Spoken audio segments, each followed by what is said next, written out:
What's up, Purist? It's Bob from Purist Motorsports. Guess this week is interior week. We're working on a lot of things on the 89 Celine since it's in the paint shop. We're working to get the upholstery cleaned and some panels replaced.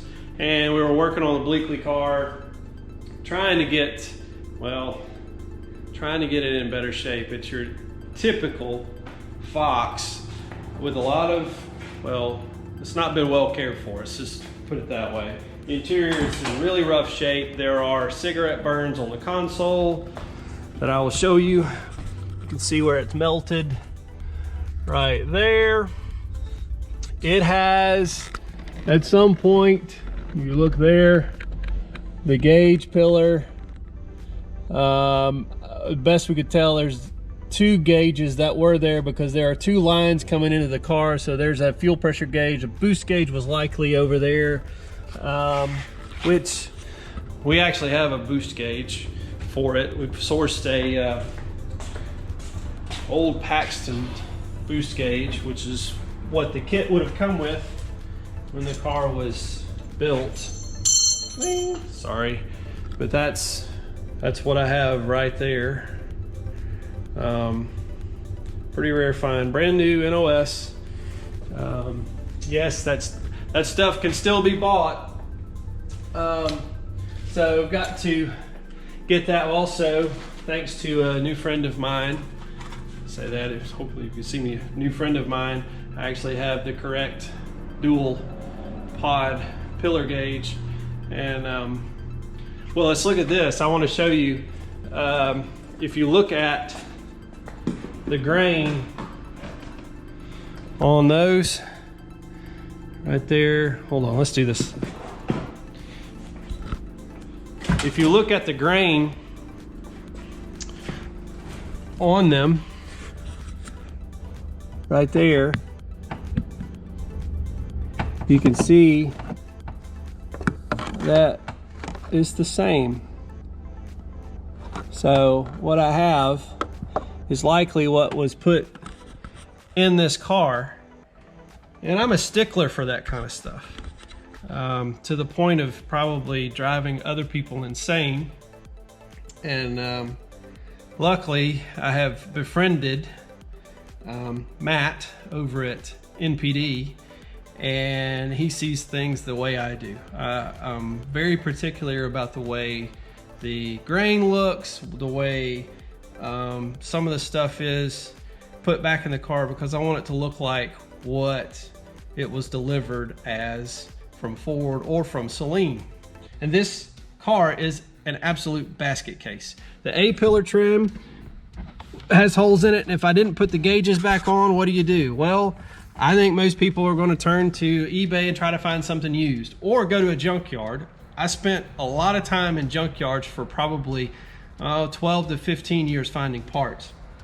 You're not going to find the quality of parts today that you found 10 years ago, 5 years ago, definitely not 15 years ago, for a couple of reasons. One, the cars are grown in value so much that what once were good parts cars are becoming cars worth restoring. Ones with good interior, ones that have nice seats, ones that have a good running drivetrain that hasn't been all modded out, but the paint's a little rough. Those kind of things, those kind of cars are getting restored these days. So that's part of the reason. The other reason is if you have a car that's been sitting out in the junkyard for 20 years, say the windows have been rolled down, say the windshield has been out of it, all of the plastic inside of that vehicle are likely going to be completely roasted, especially if you're in the area where it gets really, really hot and there's a lot of rain. Like if you get south towards Louisiana, Texas, Arizona, the interiors are just roasted and baked. They're almost unusable, especially if they've been sitting outside. The plastics just deteriorate. It's kind of a rule of thumb. I heard someone say this, I can't take credit for it, but you buy the chassis out of the Southwest and you buy your interiors out of the Northeast. because, well, the Northeast, all the chassis rust, and on the Southwest, all the interiors get baked and crack, which is pretty true. So my point to that is I'm very particular about this. Like, I want it to look original and I want it to look factory. What I'm looking for is accuracy. For instance, like this console, the top, and it's all broken. That's a piece that Daniel Carpenter reproduces here. But this latch and spring, you know, if you're going to the junkyard, you may find that console piece is all good, right? Like the plastic's okay because it's far enough into the car. If it wasn't a sunroof or T-top car or convertible, you may actually find the plastic piece, but you can get the top and that under piece. But what you may find is that if it's rained at all, this spring and all those pieces right there are probably either broken because, well, it's been sitting outside and the spring is completely broken due to it being metal and it rusts through.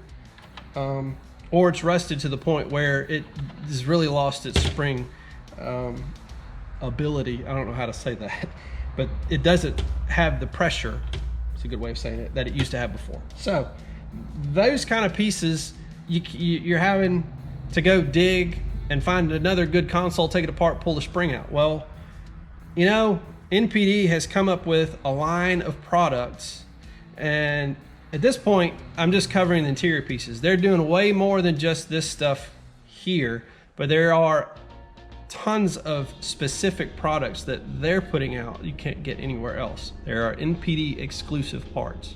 I'll give you a good scroll on the website. You can go to the npdlink.com website and see the link there to take you to their exclusive parts for Foxbodies.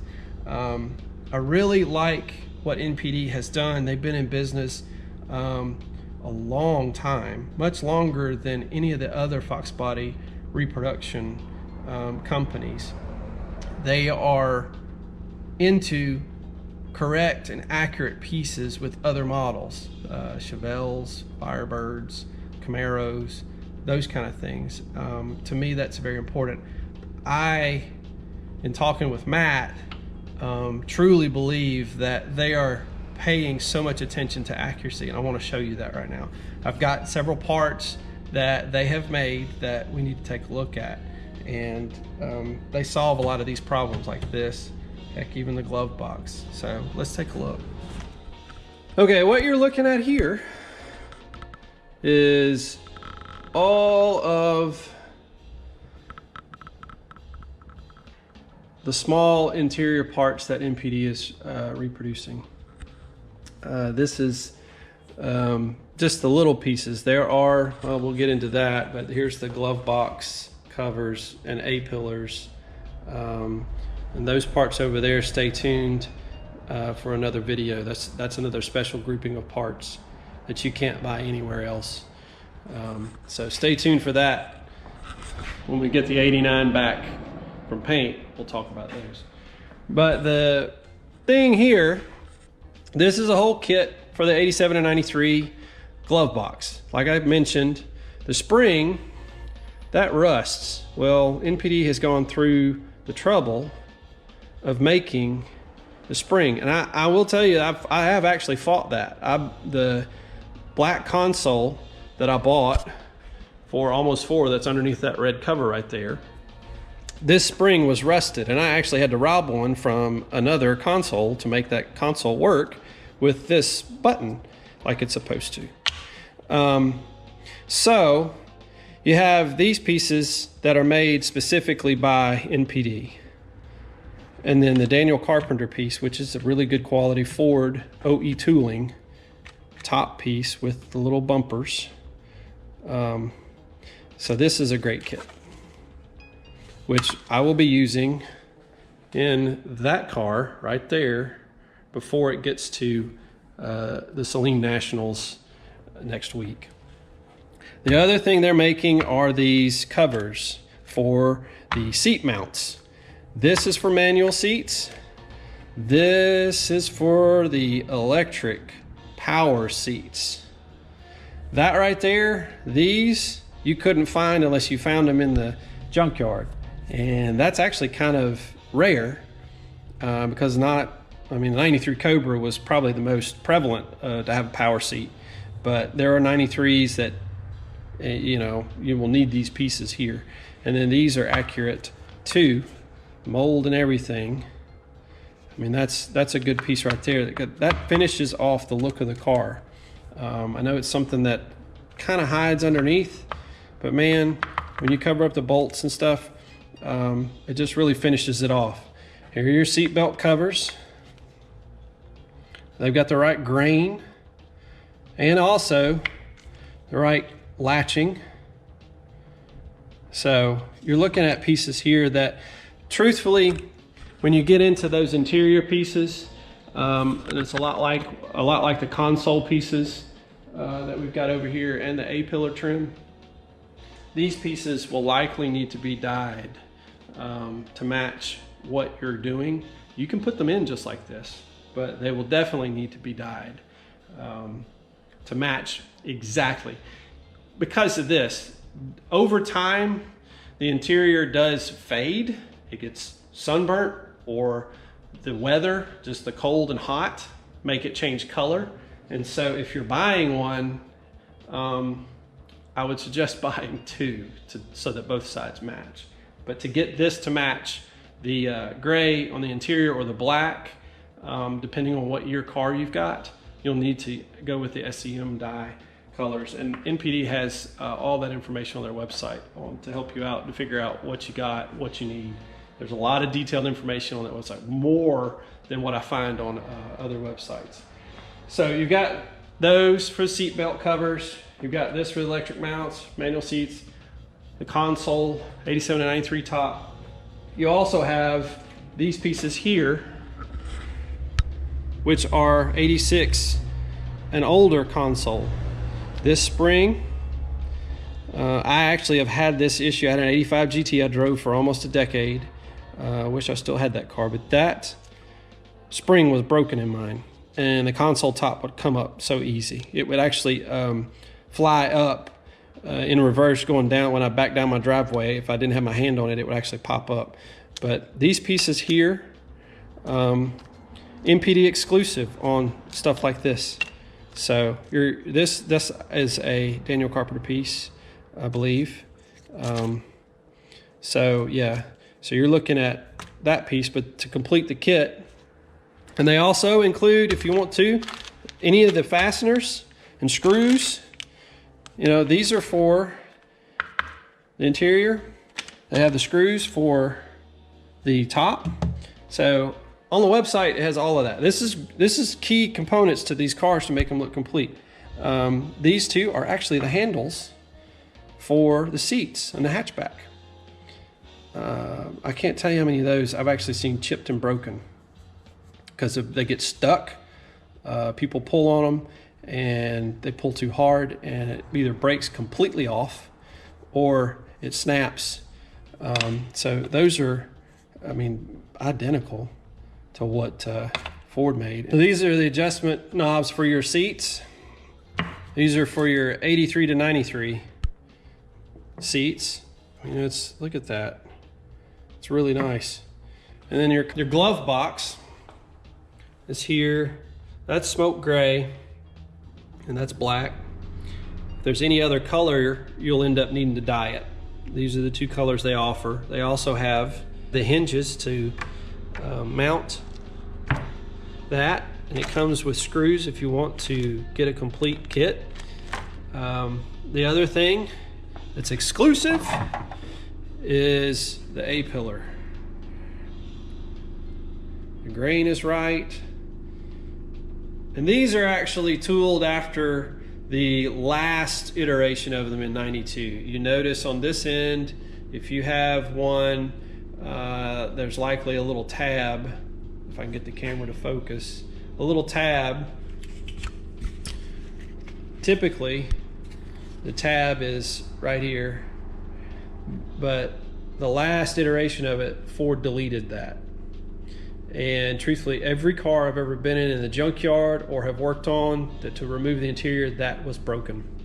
And it doesn't get it doesn't really serve any purpose other than to install it at the factory. So they chose to use the last iteration of that, mainly because there's just no need for it, and it's hidden, so nobody will ever know.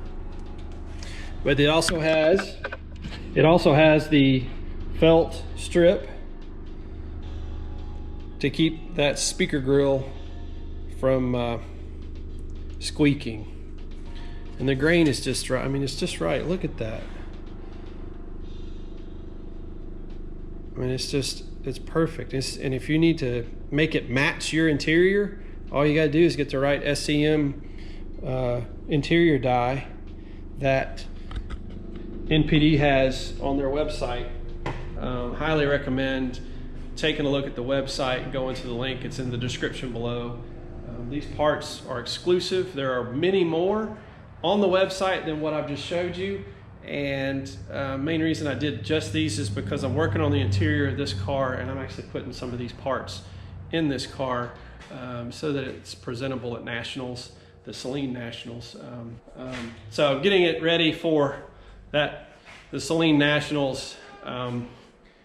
It's not going to win any awards, but it is definitely a conversation piece. But that's what we're doing with interiors this week. I'm trying to clean stuff up, get things ready for the 89 to come back from paint, and then taking a little time to, well, freshen this thing up as best we can. That's it. That's what I've got right now. Thanks for watching. And Matt, thanks so much for helping me out to make sure I have the right parts. Appreciate you guys at National Parts Depot. It's money well spent, and I do appreciate you. So with that, as always, whether you're driving them or restoring them, always enjoy them. Peace.